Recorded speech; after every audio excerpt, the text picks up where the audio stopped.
오늘도 말씀을 듣는 여러분들에게 성령께서 이 말씀의 감화와 감동, 깨달음의 은혜를 더해 주시기를 주님의 이름으로 축복합니다.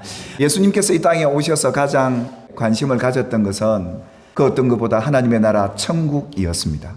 우리가 일상적인 삶 속에서도 이 하나님의 나라 천국을 내 것으로 알고 누리는 것이 얼마나 중요한가, 이것이 우리 신앙생활의 관심사가 되어야 합니다. 왜 내가 예수를 믿고 있는데 마음이 이렇게 안 편하지? 왜 이렇게 불안하지? 왜 이렇게 마음이 기쁨이 없을까?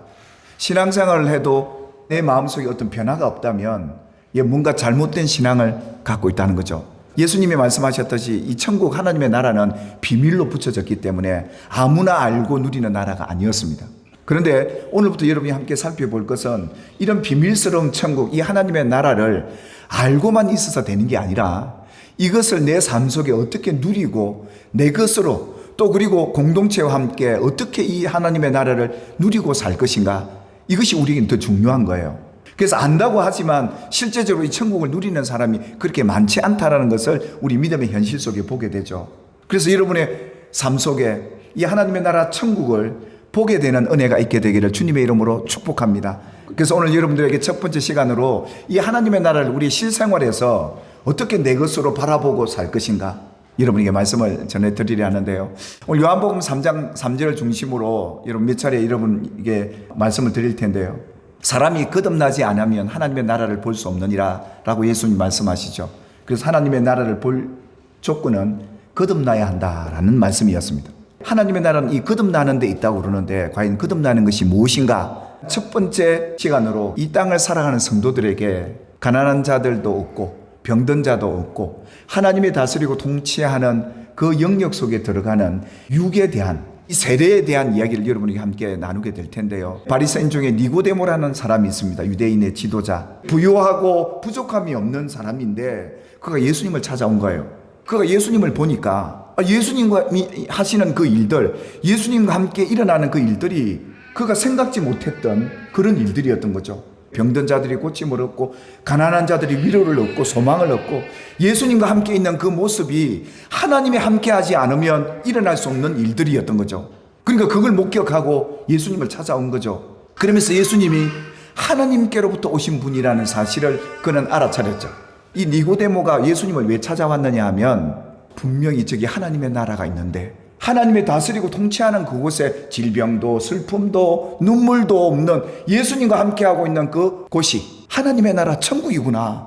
그런데 그가 그 천국을 못 바라보고 있었던 거죠. 그래서 하나님의 나라가 어떤 것인지 내게 좀 보여주십시오. 그래서 예수님을 찾아온 거죠. 그리고 예수님의 대답은 뭐죠? 거듭나지 못해서 하나님의 나라를 못 보고 있구나. 예수님께서 이 거듭난다는 이 의미를 이렇게 풀어서 말씀하시죠. 사람이 물과 성령으로 나야 되는 것이다. 그래서 물로도 나야 되고 성령으로도 나야 된다. 이 두 가지를 얘기하면서 예수님이 니고데모에게 말씀을 했던 거죠. 그렇다면 물로 난다는 건 무엇이며 성령으로 난다는 건 뭘까요? 예수님 말하는 이 물로 난다는 말은 이 물 세례를 의미했던 겁니다. 세례 요한을 통해서 이 물 세례를 받으면 하나님의 나라를 볼 수 있고 들어갈 수 있다. 거기에 첫 번째 조건이다. 또 세례 요한이 뭐라고 얘기합니까? 자기는 이 물로 세례를 베풀지만 자기 뒤에 오실 분이 계신데 예수님 하나님의 아들이 오시면 성령으로도 세례를 주게 될 것이다. 그러니까 지금 이 거듭나는 조건이 뭐예요? 세례에 있었다 이겁니다. 오늘 이 물 세례에 대해서 여러분에게 말씀을 전할 텐데요. 여러분 예수님이 이 땅에 오셔서 세례 요한에게 물 세례를 받습니다. 그리고 물 세례를 받고 올라오실 때 뭡니까? 성령 세례도 받으시죠. 그리고 난 뒤에 예수님이 공생애를 시작해요. 그냥 우리 인생의 시작도 바로 이런 것 같은 거죠. 하나님의 나라를 보고 들어가려면 예수님이 우리의 길이다. 이렇게 모범을 보여주셨지 않느냐? 예수님은 이어서 이렇게 말씀을 하세요. 육으로 난 것은 육이요, 영으로 난 것은 영이라 그러지 않습니까? 좀 영적인 분들은 이래요. 육은 죽어야 돼. 육은 필요 없어. 난 가난해도 괜찮아. 아니요, 안 괜찮아요. 나 병들어도 괜찮아? 안 괜찮아요. 자, 오늘 여러분들에게 드릴 말씀은 하나님은 여러분의 영육이 복을 받기를 원하세요. 육도 나야 되고 영도 나야 이게 물세례와 성령세례를 다 받은 사람, 하나님의 자녀들의 모습이라는 것을 거듭남을 통해 이렇게 보여주셨던 것인데 육으로 난다는 게 뭘까? 니고데모가 뭐라고 얘기하죠? 나 지금 나이가 많은데 또다시 우리 어머니 뱃속에 들어 또 태어나란 말입니까? 그렇게 오해를 했던 거죠. 예수님은 이 땅에 오셔서 병든 자를 왜 고쳐주셨어요? 하나님의 나라에는 병든 자가 있을 수 없다는 거예요.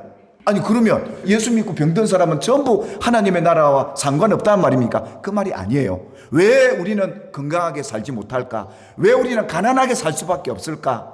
오늘 그 이유를 여러분에게 짚어드리고 나는 거예요. 그래서 여러분의 앞으로 여러분의 삶에는 여러분의 영혼이 잘된 같이 범사가 잘되고 강건한 복을 누리게 되기를 주님의 이름으로 축복합니다. 오늘 성경은 우리 신앙이 완전한 대로 나아가기를 원하여요. 그런데 그리스도의 도의 초보를 버리고라고 하니까 버리라 이 말이 아닙니다. 성경을 잘 읽으셔야 돼요. 그리스도의 도의 초보가 뭡니까?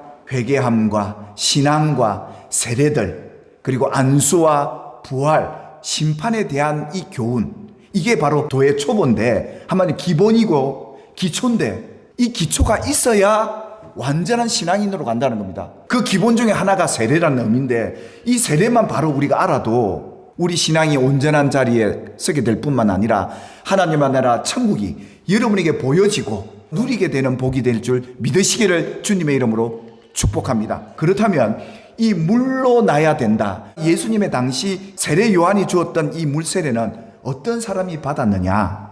구약에 하나님이 명하신 할례를 받은 사람이에요. 지금 우리 신약의 세례와 할례는 같은 의미예요.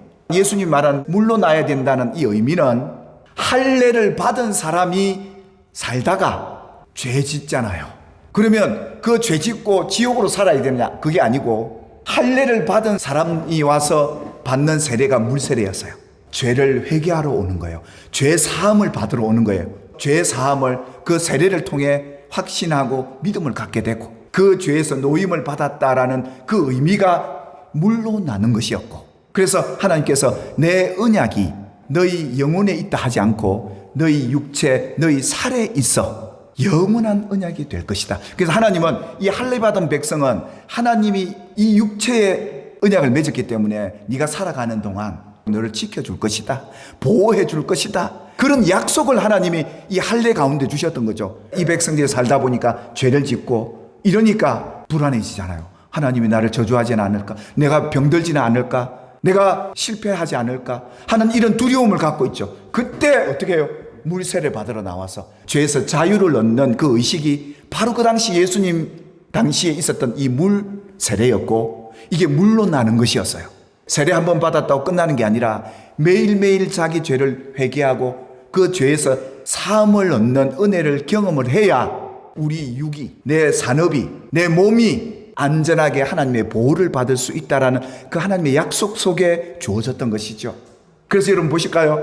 여러분 잘 아는 모세가 난세에 태어나다 보니까 이 할례를 못 받았잖아요. 하나님께서 이 모세를 부르시고 막상 사명을 감당하러 보내려고 하니까 모세가 할례를 안 받은 거예요. 그러니까 하나님께서 갑자기 모세를 죽이려고 해요.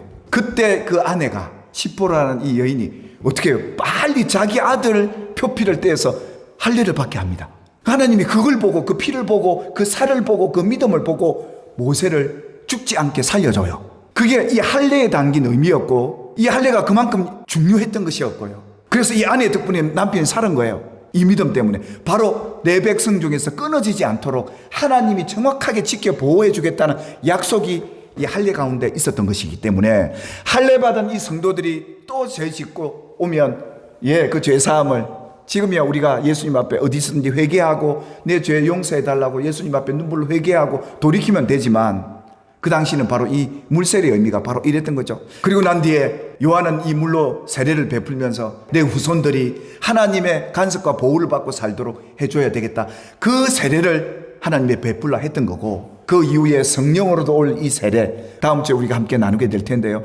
이 성령의 세례도 마찬가지예요. 날마다 성령으로 충만하지 않으면요, 우리 이 하나님의 나라를 못 누려요. 제자들도 마찬가지였어요. 이제는 이 세례 받고 나면 나라가 회복될 것이라 기대했던 이 제자들에만 이 세례를 통해서 그들이 갖고 있던 삶이 회복되고 치유되는 놀라운 은혜를 그들은 갈망하고 있었기 때문에 이게 이런 질문이 나왔던 것이고요. 그러니까 막 이제 살다가 죄짓고 온 유대인들이 세례요한 앞에 세례를 받으러 탁 오는데 세례요한이 뭐라고 그럽니까? 독사의 자식들아 이러지 않습니까? 그러면서 뭐라고 얘기냐면 누가 너희에게 일러 장차 올 진노를 피하라 하더냐. 그 세례 받으러 나온 사람 그 이유가 뭘까요? 물세례 왜 받으러 옵니까? 하나님의 진노를 피하려고 오는 거예요. 근데 놀라운 것은요, 하나님 우리 모든 죄를 사하시는 긍휼의 하나님이십니다. 그래서 성도들의 가정은요, 날마다 예수님의 공로로 보호를 받는 거죠. 여러분의 가정에 이런 하나님의 보호를 받는 예수님의 피뿌림의 은혜, 속죄함의 은혜가 여러분 가정에 머물러 있게 되기를 주님의 이름으로 축복합니다. 그럼 자신이 죄인인 줄 깨달아야죠. 내 죄가 무엇인지를 깨달아야죠. 그게 성도들이 해야 될 하나님의 나라를 보는 첫 번째 조건이었다는 거죠. 이게 굉장히 중요한데, 너무 기본인데 이 기본이 무너지면요, 우리 영육의 삶이 무너지기 시작합니다. 다시 우리 안에 하나님의 나라가 회복되는 놀라운 은혜가 저와 여러분의 가정과 후손에게 있게 되기를 주님의 이름으로 축복합니다. 회개에 합당한 열매를 맺으라. 회개라는 것은 바로 이런 거예요. 내가 미워하고 저주했던 사람을 축복하는 거예요. 기도하는 거예요. 날마다 남에게 뭔가를 받기를 원하는 사람은 이제 남에게 주는 거예요. 하나님의 말씀에 하나님을 사랑하고 이웃을 사랑하고 섬기는 이것이 회개에 합당한 열매라는 겁니다. 회개라는 것은 그 죄에서 돌이켜 선을 행하는 거예요. 하나님 앞에 잠잠히 나아가셔서 회개에 합당한 열매를 여러분에게서 찾아보신다면 여러분 안에 하나님의 나라의 복을 누리게 되는 그런 은혜가 있게 될 것이고, 그 하나님의 나라가 여러분 가정과 여러분의 인생 속에 회복되는 역사를 경험하고 사시라고 오늘 이 말씀을 준비했다는 사실이에요. 그래서 여러분의 죄를 주님 앞에 철저히 회개하고 육으로 나고 이 물세례를 통해 여러분의 삶에 하나님의 나라가 보여지는 복된 은혜가 있게 되기를, 그 첫 단추를 잘 끼우셔서 잘 되시기를 주님의 이름으로 축복합니다.